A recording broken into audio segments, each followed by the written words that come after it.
All right, so today we're going to be talking about the power of reports. And in this reports and clip, we're going to be concentrating on employee reports, productivity, efficiency, all these things that we've been talking about. So in the past couple of webinars, we've been talking about motivation, how you get your guys to be motivated and pay them piecework and get them to be on your team and work with you and everything else. Now we're going to talk about, okay, how do you measure your success? Is it working? Are you actually able to do that? So we've got Dave the second with us today, and he's the head of tech support department, customer service, and he's prepared this presentation. He's going to be telling us about the reports in CLIP and how they work. So, Dave, say hi to everybody and take it away. Hey guys, today I'm here to just go over some reports, but I'd like to start out with kind of an intro of why we need to use these reports and how they can be useful to you guys as a company. So I'd like to start off with just something that I've heard from somebody. I know one guy told me that his vision was to end up in his life, he wanted to end up having his kids and his grandkids and his wife all around him happily on the porch. So he puts a goal out there and says, this is what I want to achieve. So that's for him, that's success. If he reaches that point, that's success in his life. And the point, how is he going to know if he's working his way towards that goal? Basically, he needs to make sure that he doesn't alienate any of his family. He needs to work towards those relationships, spend time with those people, and invest in them. But he needs to make sure he does that every day. And then every day will build up to every month. Every month builds up to every year. And eventually he can get to that position. And it's just so important. Find out, number one, what your goal is. What are you shooting for as an individual, but then also as a company? Okay, what are you trying to achieve? What is success for you? Figure out what that is. And then reports are basically the measuring tape that tells you how close you're getting, and helps you to realize when you've achieved that.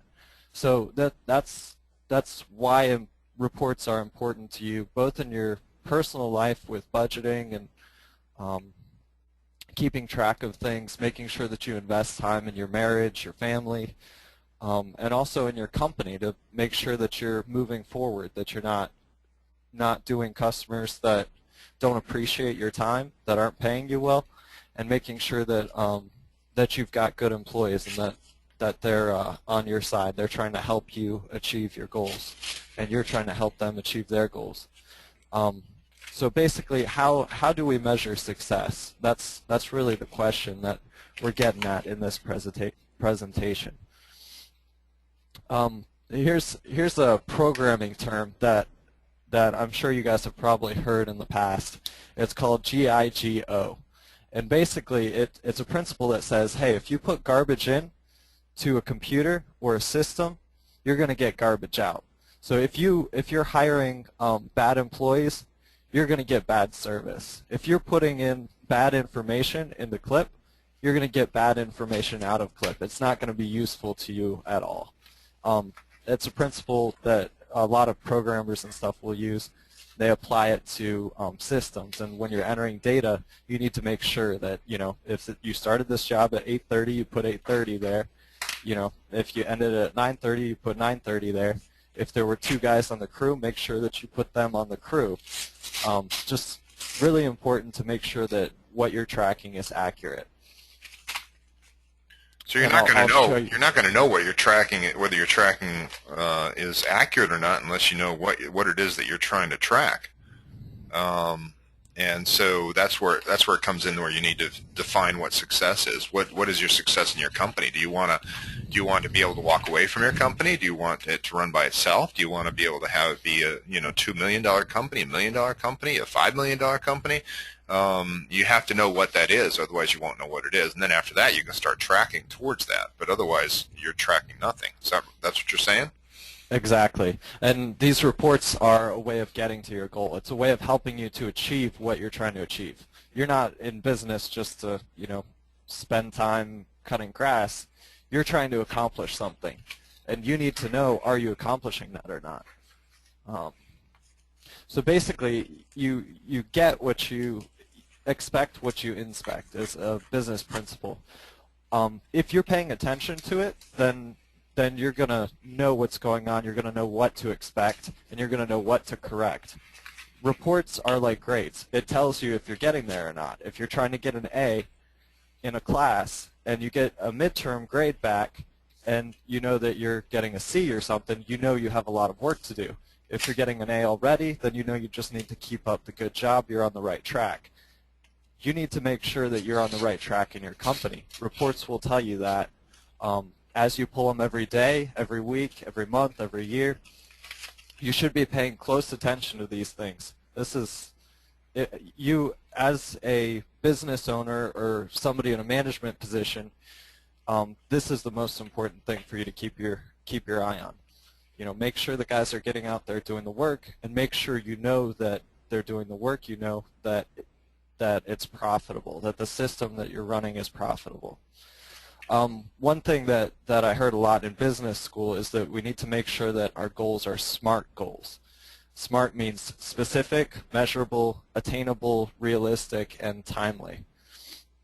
If your goals aren't specific, then people aren't going to really be able to accomplish them. Like saying, you know, I want to be a more successful person. Well, success can mean a lot of different things to a lot of different people. I need to nail that down for me. What does that mean? Does that mean I'm sitting on a front porch with my family around me, or does that mean I'm able to take, you know, long retirement with my wife, or early retirement? It has to be specific. A goal has to also be measurable, and that's where the reports come in. You have to have a way of keeping track of whether or not you're accomplishing it or not. Like if you're trying to hit, we've talked a lot about dollars per hour. If you're trying to hit at least $40 per hour, then you need to know how valuable your jobs are every day, every year, so that you can raise the customers to get them up there, or make your guys more efficient so you can achieve that goal. It needs to be attainable. That if you if it's some ridiculous goal and nobody's really bought into it, then nobody's going to even try. If you're trying to get a rocket on the moon eventually, and you're working in a lawn care company, then that's probably not an attainable goal for a lawn care company. So it's just ridiculous. It doesn't make any sense. So I've heard it said before that if you aim at nothing, you'll hit it every time. Yeah, that's true. The other thing is realistic. It has to make sense, and then timely. It has to be within a time frame that you can deal with. You have to have specific. It has to be specific. So what should you aim for? If you'll give me just a second, I'm going to grab a poll I've got here. I'm just going to ask you guys, what % of profit do you make, including depreciation and your salary?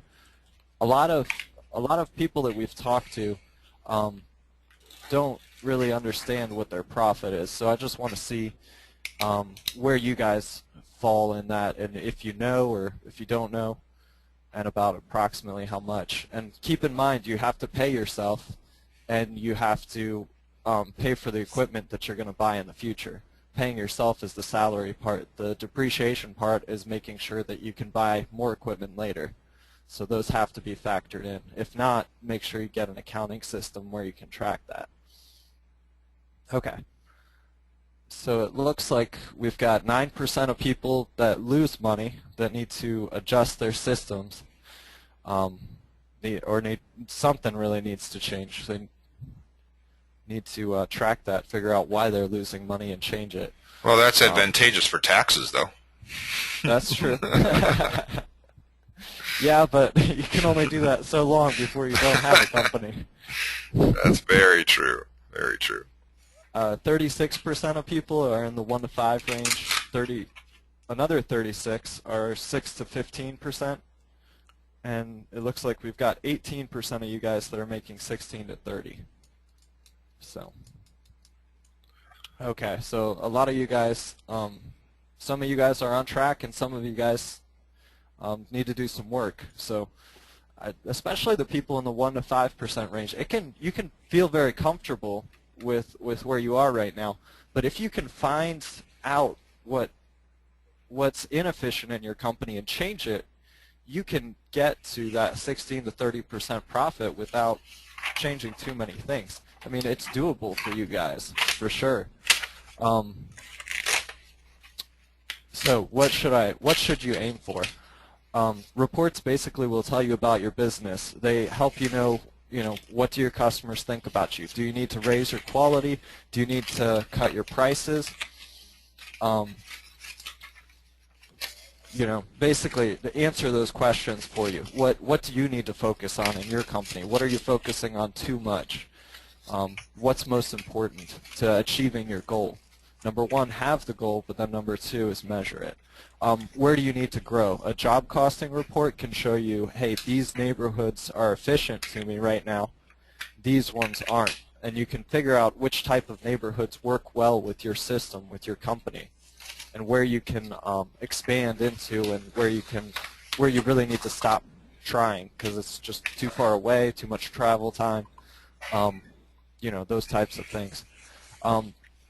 Number three is just what type of work should you be doing as a company? Should you be doing commercial, residential, landscaping, maintenance? This is an interesting thing that we've run into. And I've just created a poll on it, so I'm going to ask you guys, inside of your company, do you know which one is most profitable for you guys on a per hour basis? So I'm not talking about the largest job that you do. I'm talking about dollars per hour. How much are you making? What's the most efficient? What's the best job for you? Okay. Okay, the numbers are still changing a little. Okay, looks like what we've got then is, share this out. Basically 27% of you guys are in commercial maintenance. You said that's the most profitable per hour, per man hour that you're out there on the doing the job.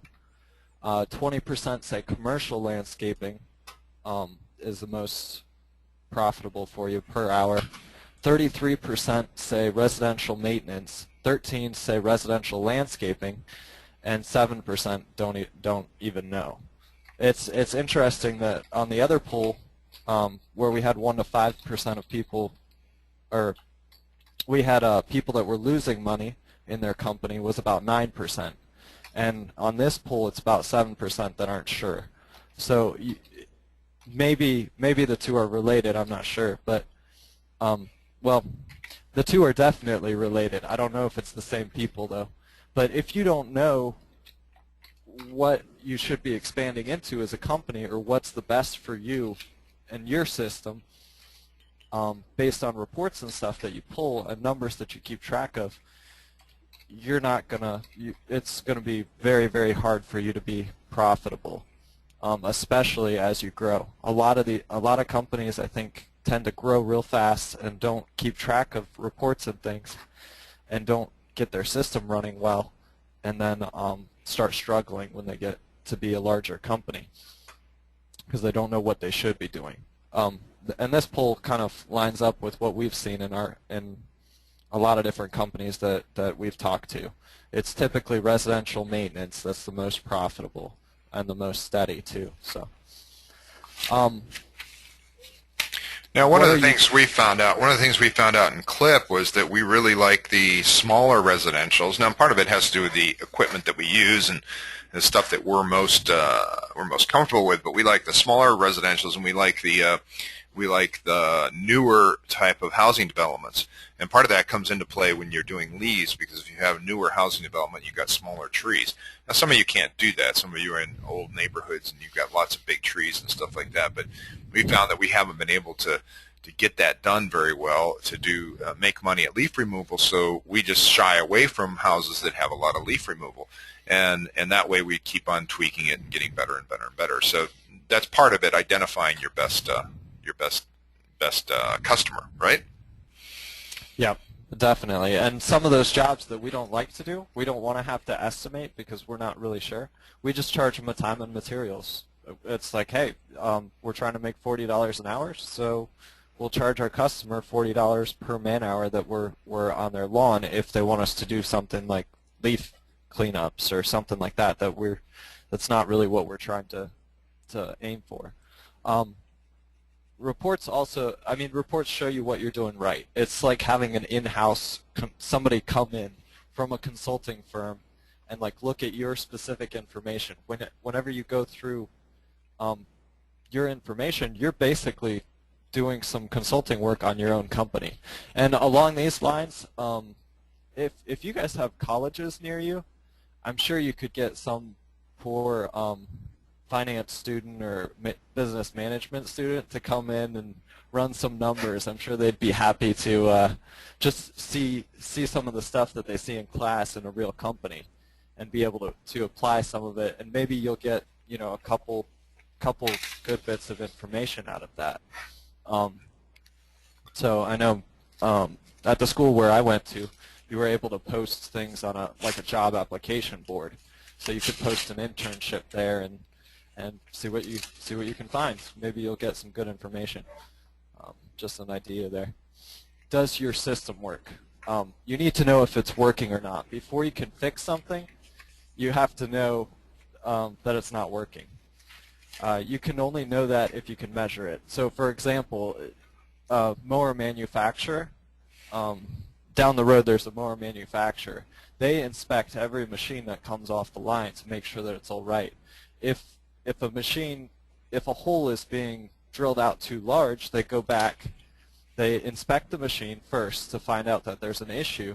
They see it happening on several machines, go back and check the tool, and then they fix it. So reports are the same for you guys. When you see that your dollars per hour are starting to get bad, or you see efficiency going down on a specific crew, you go to that crew, figure out if it's happening consistently or if maybe it was just a bad day, and then you fix what you need to. If it's a bad employee, then get rid of him. If it's a truck that keeps breaking down, then get it fixed or replace it. But you have to know that there's an issue before you can fix it. So reports are the way of finding out that there's an issue. So number one, in order to make the system better, in order to make your company better, you need to create goals, meet the goals and exceed them, make sure that they're specific, measurable, attainable, realistic, and timely, and use reports to keep an eye on how you're doing in meeting those goals. So next, I want to move to Clip. Okay, we all know that Clip can do a lot of different things for you guys, but it'll only give you that information if you're entering it. So a lot of the time, I'll be on somebody's system, or I'll be helping somebody out with something, or doing an on-site training, and they're only recording times for mowing jobs. They're not recording it for other things. They don't record that their employees were on the job. And just with those two things, you can't pull about 5 different reports. There's employee efficiency reports to find out how good your employees are doing, and there's also job costing reports to figure out how valuable your customers are. If you're not entering in times or employees, you're not going to get any of those types of reports, and you're not going to be able to create any custom reports to find that information. It's not there because you didn't record it.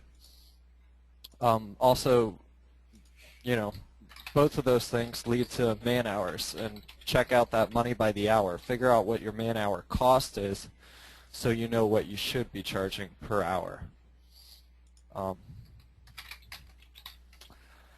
Charges for the I just saw a comment from somebody, and they're asking about $40. Is it per man hour or per crew? That would definitely be per man hour, because your crews can change. You could have 3 guys on a crew one day, and then somebody's sick and as a company, you're selling these hours. You've only got so many hours. So you might have 10 employees. They work 40 hours a week. That gives you 400 hours that you can sell every week. So as a company, we base everything off of the man hour. And for more information on that, check out that webinar, Money by the Hour. I think there's 2 parts, but it's posted right on our site. Another piece of information, probably one that people forget a lot more, would be the max number of times that you do the job. Make sure that you're entering that information inside of Clip. Let me just flip back over to Clip and show you guys where some of this information is. So if you're entering in a customer and you go to their job, you'll see that there's a max right here. That's the number of times that you expect to do that job that season. If it's a contract, then typically you'll sell, so many services. So for us, our season tends to be about 28 weeks for lawn maintenance jobs. So we put 28 in our max, and then we can pull some reports inside of Clip that'll give us information about that. Now somebody might say, well, I don't really care about the max. I don't need to have a max. I don't care about it, etc. But we use that to determine all kinds of different things. For example, what's the revenue on this job? We'll take the charge per job and then we'll multiply it times the max, and we'll say this is about the revenue that you're going to get from this job. So we need to be able to see that. We also want to see how many times, if we plan it. Again, if you fail to plan, your plan will fail. I forget. Okay, anyway, most people don't plan to fail. They fail to plan. That's what it is. But if you don't plan out your season, then you don't know how far you are in that. How far did I get through this contract? Am I 50% of it? Am I 75? Am I 10%, 25? And so that max is really important, even though on another level it won't make any difference. Clip will continue to function just fine if you don't put a max in there, but you're losing out on all that planning. Right. And for example, like this report, which we'll be going over later, it shows you weekly grosses. Like this is how many dollars, this is how many man hours, then that's all based on your budgeted man hour. So you need to make sure that you're entering that. And it gives you a lot of different really helpful information for your season, but you have to have the maxes filled out. And it'll tell you, hey, based on how long you expect to be doing this job, this is how many gross dollars you have left in the contract. This is how you're doing on the contract to date, especially for commercial contracts and installment customers. I can't stress that enough. So charge per job, the number 2 main, well, maybe the number 1. I'd say the number 1 thing that I see that's not set up correctly in Clip for customers is this charge per job. If it's a contract job or a prepay job, it should be set up as a prepay, but you should have a charge per job filled in that field. So no matter what, that charge per job should be filled in. So if it's an installment customer, then still put in whatever the job is worth based on the contract that you gave the customer. If it's a prepay customer, fill out how much it's worth based on how many times you expect to be doing it.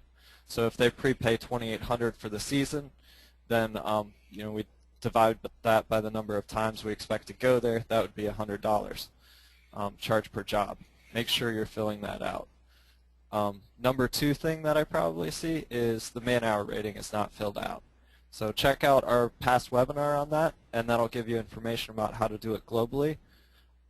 But make sure that you're filling this out as you go, as you enter in jobs. So those are the 2 main things, or 3, I guess. The max, the charge per job, and the man-hour rating. We've even, inside of Clip, recently we've even added a new feature that helps you guys keep track of this, keep track of what information you should always be entering. It's this little color thing. So if you click on this color thing, you have to be logged in as the administrative user inside of Clip. And then if you click on this color thing, you click on a field, you can give it a specific color, And then you can say, okay, in our company, we always have to make sure that the teals are filled out. You can tell your office staff, hey, the teal colors always fill out. Anything that's yellow, fill it out if we have a material or it's being subbed out. So it's just another way for you guys to improve your system inside of Clip.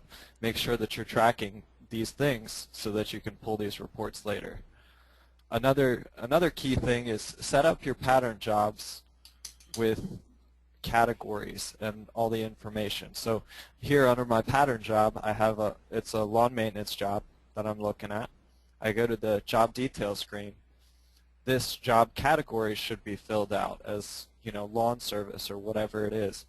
The job subcategory should be filled out. Make sure that the max is however long your season is.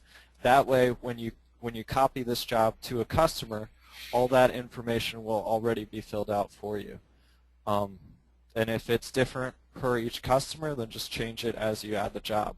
But make sure that you're recording this information, that you've got it set up for your jobs in Clip. Now, before you move on, there's a couple of comments here that we should probably let people know. And one of them comes from Jerry, and he was saying that last week, this is his words, last week I ran an Excel report that Tony Bass showed us at the 2003 or 4 Clip conference. If we save 5 minutes per hour for each employee based on 25 employees working 50 weeks, it would save us $45,833 in labor. That might have been Tony, and that might have been me, Jerry. I'm not sure which one. But anyway, and if we build that extra time, we would bill an extra $166,000. Now, what Jerry is pointing out is the same thing that we went over a couple of webinars ago when we were talking about what if I can increase my productivity by even just 5% per day, and it would give you a lot more billing. The other thing that Dave Naron says is when you keep the track of the visits, if a customer cancels, you have recourse to collect what is owed to you. Again, same thing. You need to have those done to dates and those maxes in there so that you have it set up, create a system, and be able to walk away from it, and it still works. Definitely. One interesting thing that I've thought a lot about recently is if you have 20 employees and it takes them a half hour to drive from the shop to the first job, that's 20 times a half an hour is 10 hours a day that you're paying them. If your average is $10 an hour, then that's $100 a day times however many number of days that you work per month. It adds up to more than like a lease payment. So it might be worth it to move your shop if it's just 30 minutes away from your first customer. So yeah, it's staggering. If you're paying piecework, then you don't have to worry about that as much. Yeah, we did those calculations when we were relocating the lawn maintenance company, and we figured it out for every mile away from our main area, which at that time was Potomac, Maryland. For every mile we were away from that area, it would cost us X number of dollars. So we were able to come up with where the best place was to set our shop. So yeah, it's all math. Math is a wonderful thing. Right. And in order to know that, you have to have your information set up right. You have to be pulling the information, and you have to be keeping track of the correct information inside of Clip. So like we said, make sure your charges for the job are filled out for all your jobs, including the prepays and the contract jobs. Use that color coding inside of Clip. We've got a short little manual on it on our site or inside of your Clip program if you go to Help and then Help Manuals. It's there as well. And make sure your patterns have the information that you need. And then the next thing is on a day-to-day basis, you have to be entering in that information.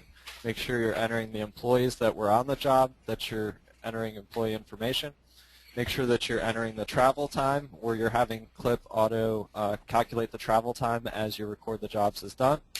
Make sure that you're entering in the contract prices, which we just talked about, max number of times. If you want to create reports on how good the customer's lawns look, or if they have issues on their lawns, then make sure that you're filling out the lawn conditions section of it.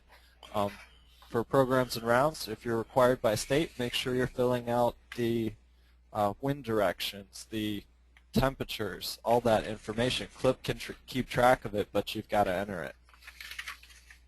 For chemicals, make sure you're using programs and rounds. Don't use it through jobs unless it's just a like one-time Roundup spray, something you really don't care about.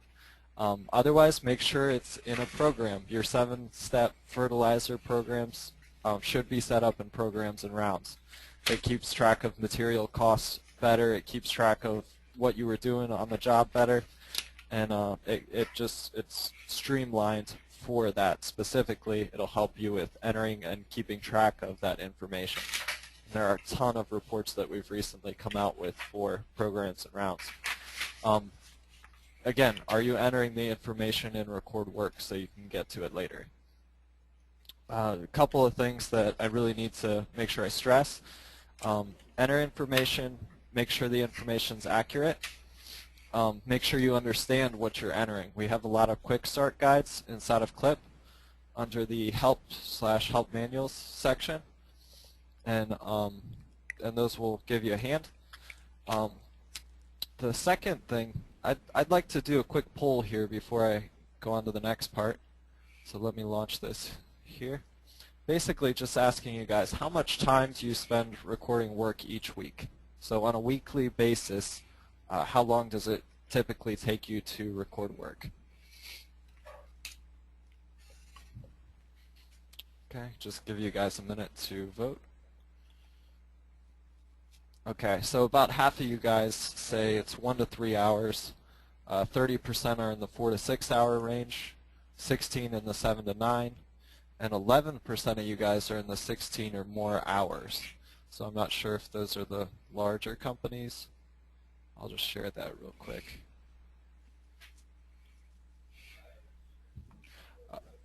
So I'm not sure how many of you guys know this or how many of you guys are using this, but we've created some tools for you guys to have your employees do it on the field, so you don't have to. And you get accurate information because it's as they're doing it. So, you know, use Clip to Go, use Clip Connect. Both of them will allow your employees to enter in the times themselves. They just show up to the job, they hit punch in, and then it starts the job. They hit punch out when they're done and record how much quantities they use. You know, especially if they're using chemicals, you want to keep track of that so that you can, so that your job costing report will take that cost out of your dollars and then divide it correctly into the time that it took. We'll get into that a little bit later. So that's basically just why this stuff is important to you guys. I just want to really stress you need to be watching these reports, and the big companies know exactly what their numbers are. And if you want to grow into a larger company, you need to make sure that you're keeping track of that information. Like Michael Gerber would say, make sure you're working on the system, not in the system. Okay, next question I want to ask you guys is, which reports are you looking at the most? So I've got job costing reports, accounts receivable, profit and loss, employee efficiency, and contract analysis in here. One thing I'd like to point out to you guys is, I'm not sure how many of you guys are using QuickBooks, but I definitely recommend using Clip with QuickBooks. That way you can get those really detailed profit and loss reports and accounts receivable reports. I know we use it for Clip Lawn Care, and we use it for some of our stuff in SSI as well.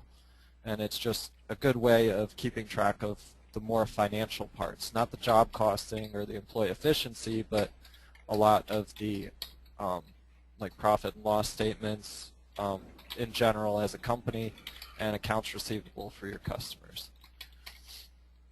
So let's go ahead and share that. Looks like about 27% of you guys say job costing is the main one. Accounts receivable for about 20% of you guys. 33% say profit and loss, 13% employee efficiency, and about 7% use the contract analysis reports the most. if you're doing accounts receivable reports, I'd say maybe check into your system. We had some issues with Clip Lawn Care with deadbeats, and we changed how we did things, and it helped us a whole lot last year, just getting rid of a lot of those deadbeat customers or turning them over to a credit reporting agency sooner. Sorry, not a credit reporting agency, but a Credit collections. Yeah, Collections. credit collections. Mm-hmm. Thank you. So Debbie says we have a great system in place now that makes sure we don't do work for deadbeats and not get paid. So I'd say if you're focusing a lot on accounts receivable reports, maybe check into your system. Make sure that you've got a good way of stopping the job from happening and then turning it over to collections. So Debbie says currently what we do is we just cut off service 7 days after they're overdue. So we're not going to putz around or listen to all the excuses. Sorry, you're not paying us. We're not doing work for you. Okay. So I spent a lot of time going over just why reports are important, because I think the main thing that people struggle to see is that they need the reports. If you understand the need for the report, then you'll be able to set up goals and then measure to see if you're achieving those goals. But if you're just working in your company, just not really sure what you're trying to do and not really sure if you're doing it or not, then reports aren't really going to help you at all. They're just going to be more noise. But if you can understand that you need a goal and you guys are aiming for something, then reports will really help you just measure what's going on in your company. So I just wanted to really stress that before we jump into it, jump into the actual reports themselves. So first off, I'd like to just go over the job reports. We'll start with crew and route report. We'll start with that and then work our way through the job report list. So right now I'm looking at a crew and route list. This will just give me a broad, hey, this is the work that we're doing. These are the crews that it's assigned to, and these are the routing numbers that it's assigned with. So right now my sort option is by crew and route. If I sorted it just by route number, it would just sort with the route numbers. Route numbers just to what order is this job in. I can do it by street name, map location, a lot of different options here. Only active customers, and if you want to, you can include jobs on hold. For this report I'm just looking at crew 30, so my crew range would be 30 to 30. If I was trying to do all of my crews, I'd use 12999, and that would give me all of the crews that I have in the system. If I preview this report, it'll give me basically a printout. Hey, here's the jobs that we do, here's the crew, and then here's the route order that I'm doing it in. And that just gives me a really long list of here's all the jobs for the season. Kind of gives me an idea, do I need to reorder them or not? If you do find that you need to make a lot of adjustments on your jobs and like changing route numbers or something like that, we've created this modify option on that report. This is really useful, and I think a lot of people don't realize that it's here. But this gives you the option to just go through your jobs and check the route order. If something's out of order, like I know, say I know St. John's is supposed to go before Coy Kinney, and I can just type right in here, hey, 8705. That'll change her in the order. So now she'll be before him in my routing order. And you can change it right on that grid, just move down. You don't have to save. The only caveat is I'd say be really careful when you're in here, because you don't have to save. So you can change things very quickly, and sometimes you can make mistakes really quickly. So just be careful with that.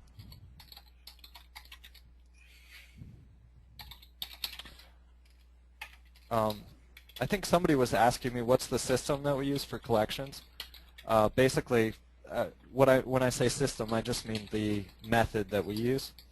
We put them on hold, like Debbie was saying, we put them on hold after 7 days. We stop doing work for them, and then I think maybe after 30 days we send them to a collection agency.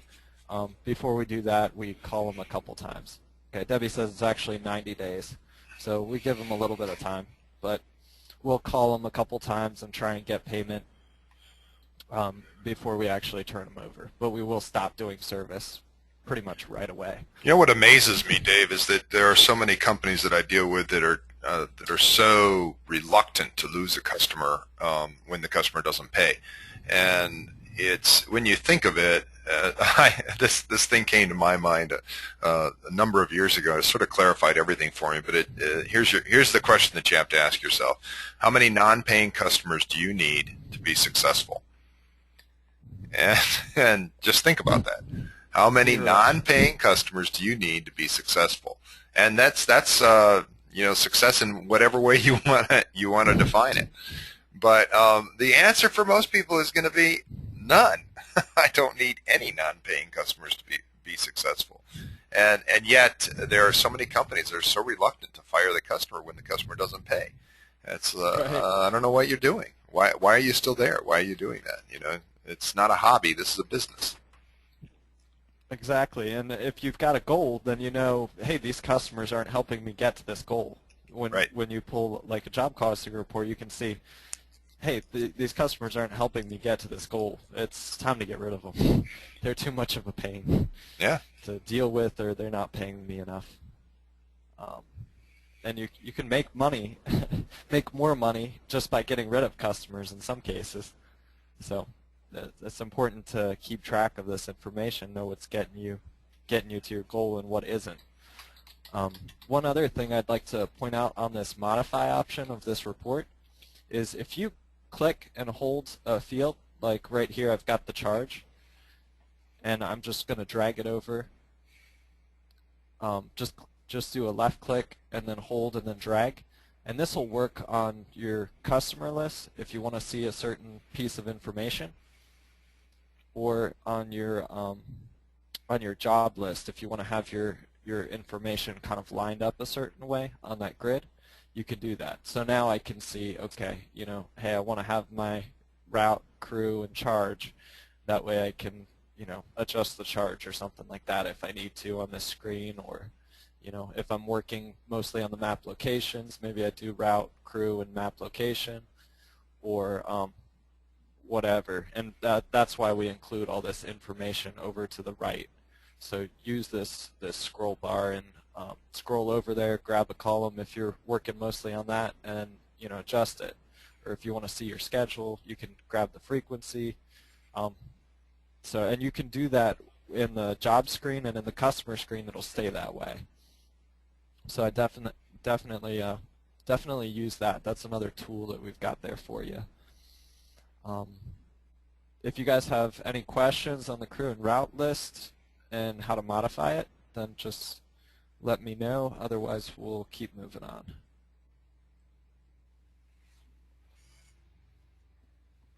Did everybody see that? I'm not sure what you all see from the questions when I do a send to all, but Debbie said this: we send a notice one day after they are overdue, send a phone blast on day 7 reminding them that the service is getting cut off, and cut off at 7 days. Then Debbie starts calling and emailing at about 30 days overdue and send them to collections at 90 days.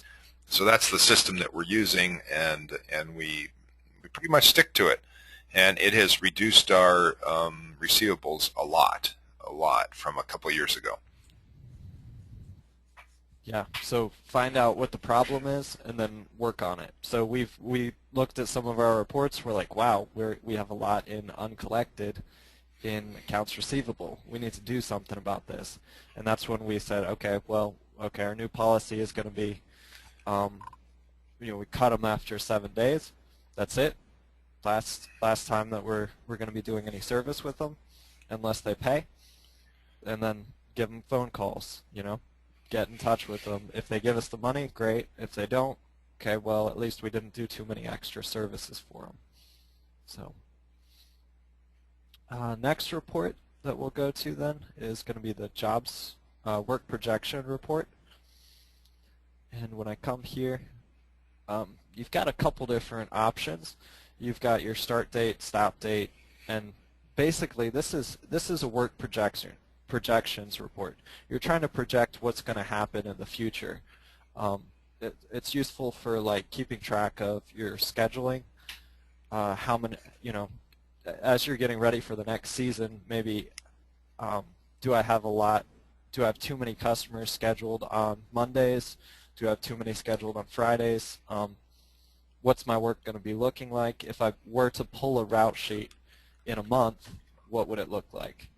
This report basically answers some of those questions. It gives you budgeted hours, and it allows for a lot of different things, like include jobs on hold, zone jobs. You can show the amounts. You can show route numbers and notes if you want to, but they'll only print on in the by day report because the notes tend to take up a lot of space. You can do it by customer range, by crew range, by job number.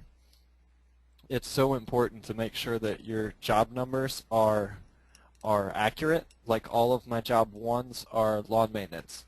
So if I want to pull up a work projections report just for lawn maintenance, I can just type in job 1, and I know that's going to be the case.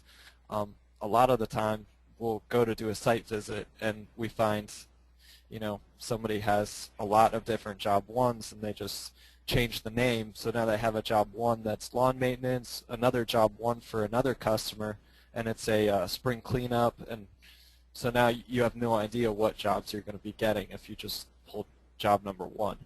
So it's important to make sure that you've got consistency within your job numbers. And we have a couple ways that programmatically that we help you guys do that inside of ClipXC.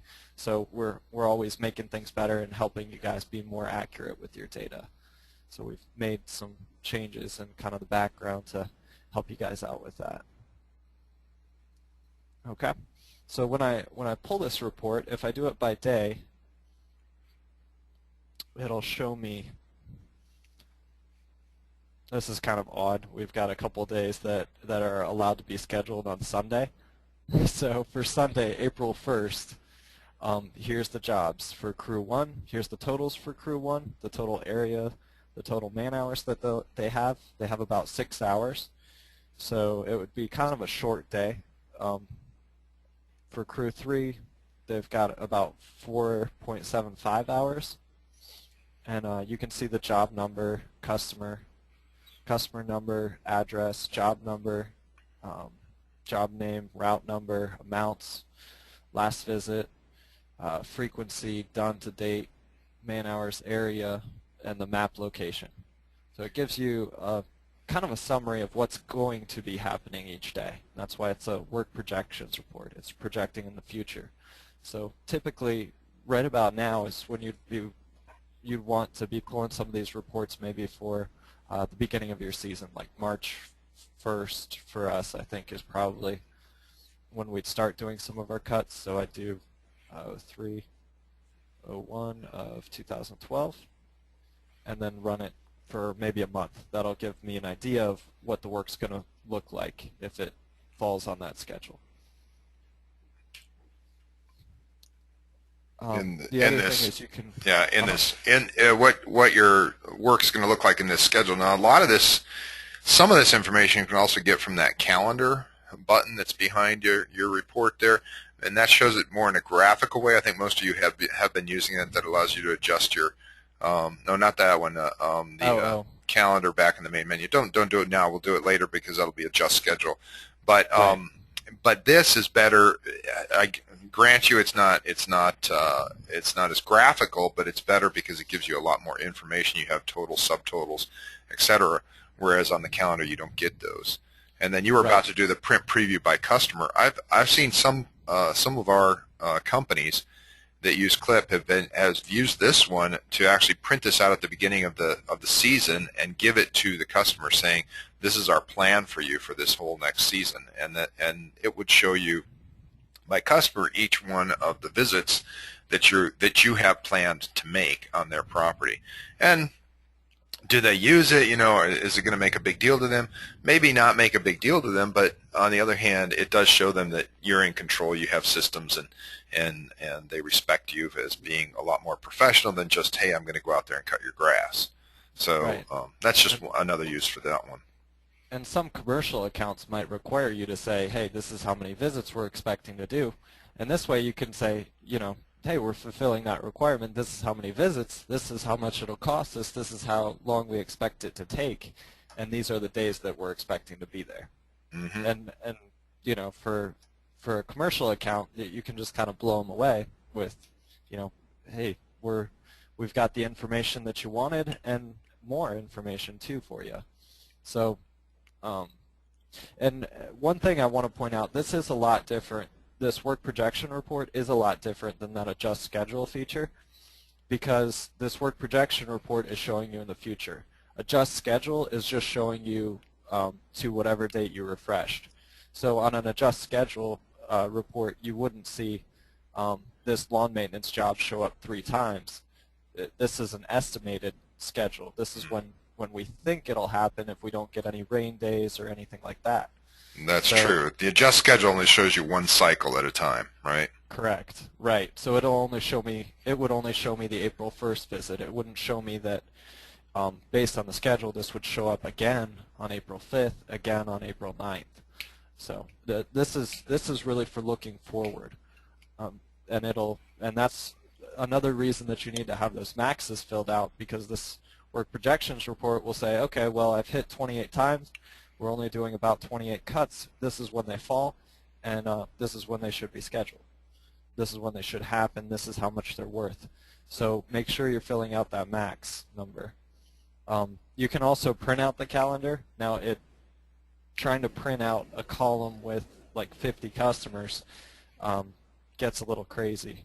So when you actually go to print that out, you'd have to put the papers next to each other. I guess I'll show you what I mean real quick. So for example, like here we have the 1st, 2nd, 3rd, 4th, 5th, 6th, and we've got all the customer information, and then on the next page we have a continuation just because it doesn't all fit. So if you were to print this out, you'd have to like put them all together or print it out on a really large piece of paper, I guess. Preview by calendar, this is really useful. You can see on this Sunday date, we did a global replacement just to put a lot of our work on April 1st. So that's why there are like 600 hours on Sunday. But then on a Thursday, you can see there are 56 hours. So I can say, okay, I have 5 guys working. That's about 11 hours each, 11 and a half hours each or so. That's probably about right. That, it's spring, it's going to be long days, but that's about the right amount of work. So you can kind of check your schedules, make sure that everything looks correct. So about 8 hours on Monday, that's not very much work. Maybe you need to sell more work and schedule more customers for Monday, or maybe try and make Monday a shop day this season. We'll do half the day we'll be working on equipment, and then the other half will be out getting the 8 hours of work that we have to do done. So really helps you plan in the future. Any questions on that report? Okay. Well, we're going to run out of time here, so I'm not sure how much farther you want to take this at this point, Dave. Okay. Well, we've got the job costing report next, and that's kind of a big one. So I think we're probably going to save that one for next time. Okay. So we'll start with that and see how far through it we can get. I definitely recommend. That's probably the most useful report inside of CLIP. If you're recording your information correctly, it's the most useful report inside of CLIP. So make sure that you are here for that. And I'd like to just kind of wrap up with an idea. You have to make sure that you know what your goals are, but on the other hand, you need to make sure that you're working on them on a day-to-day basis. So one thing that I really like is a lot of the stuff by Stephen Covey, from the 7 Habits of Highly Effective People book that he has. He says, hey, stuff in your life, it falls into different quadrants. Often reports tend to fall into the, oh, it's important, but it's not urgent right now. It's not asking for my time right now.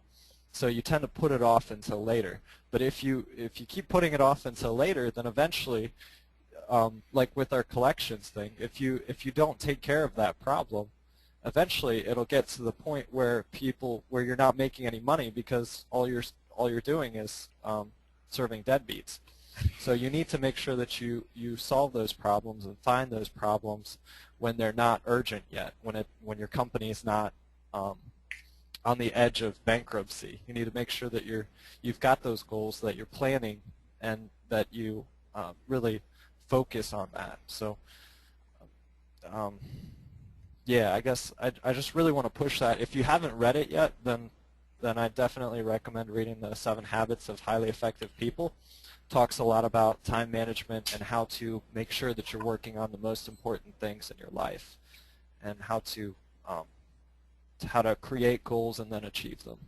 So your most important thing, the most important thing for those of you who are attending this webinar and talking about it, the most important thing in your life right now is define success. So take a minute and sit down, and as soon as we hang up here and end this webinar, take a minute to write down what you define as success. What do you think is success?